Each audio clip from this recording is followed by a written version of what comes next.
Hey guys, and welcome back to another video. Today I will be talking about some guns that I think you need to have before the Edge of Fate releases. Before we get into the video, let me just remind you that if you haven't liked and subscribed yet, be sure to do so. It really goes a long way. Also, let me know in the comments if there are any other type of videos that you would like to see.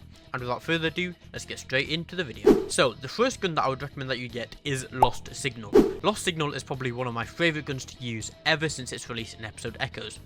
Lost Signal is an area denial grenade launcher and is essentially a legendary version of Witherhoard. This gun is unbelievably good, especially with the right perks. The perks that I would recommend is auto-loading holster and either vorpal weapon or one for all, depending on your preference. It is also really easy to get a good roll on this gun.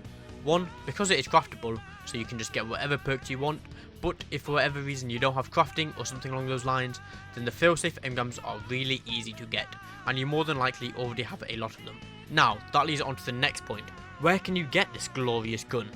Well, as previously mentioned, it is sold by failsafe in the helm, but you can also get it as a drop from episode Echoes related activities. The next gun I want to talk about is more of a gun type, that being pretty much any rocket assisted sidearm, whether that be the Call, Tinosh's Mastery, Lotus Eater, Indebted Kindness, or Aberrant Action. The three I mainly recommend is the Call, Tinosh's Mastery, or Lotus Eater, with a heavy emphasis on Lotus Eater. With the right perks, it can be an ad clearing machine. I would recommend you go for Repulsive Brace and Destabilizing Rounds. I pretty much use a rocket sidearm on any build that I make as a secondary weapon, just because they are that good. The Call can be obtained from the Pale Heart, Lotus Eater is obtained from Nightfalls, Indebted Kindness from the Warlord's Ruined Dungeon, and Aberrant Action from episode Echoes activities. You may have noticed that I missed out Tinosh's Mastery in that list, and that is because it is obtained through Iron Banner. However, Iron Banner now won't be returning until September, so if you don't have that one, then you are out of luck. Now, onto a few exotic guns that I recommend. The first being Barrow Dyad. Barrow Dyad is an exotic strand SMG with its exotic perk Reading. This weapon generates Blight as it deals damage while not firing. Blight depletes and the magazine is gradually refilled. Reload the weapon to convert stored Blight into Blighted Seekers. This is definitely my favourite exotic to release recently. If you want to obtain this gun, which I highly recommend that you do, you will have to go through a quest line located inside of the Nether, and then complete an exotic quest. If you can't figure out what to do, I would recommend you just find a YouTube video, because there are quite a few out there. The next exotic gun is the Choir of One.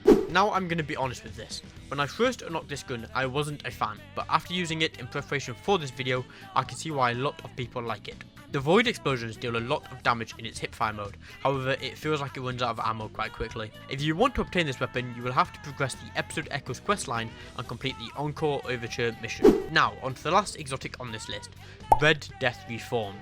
As soon as I unlocked this gun, I pretty much never took it off, because with the right build, you can be pretty much unkillable. Red Death's exotic perk reads, Final blows with this weapon cure you and increase reload speed. Reloading after final blows cure nearby allies. This weapon was originally obtained through episode Echo Season Pass, however if you didn't manage to get it back then, you can get it from the exotic archive. Now onto one of my favourite heavy weapons in the game, that being Edge Transit. With the right perks, this gun can be so good, and you never have to reload it if you play your cards right. The perks I would recommend are Envious Assassin and either Bait and Switch or Destabilizing Rounds.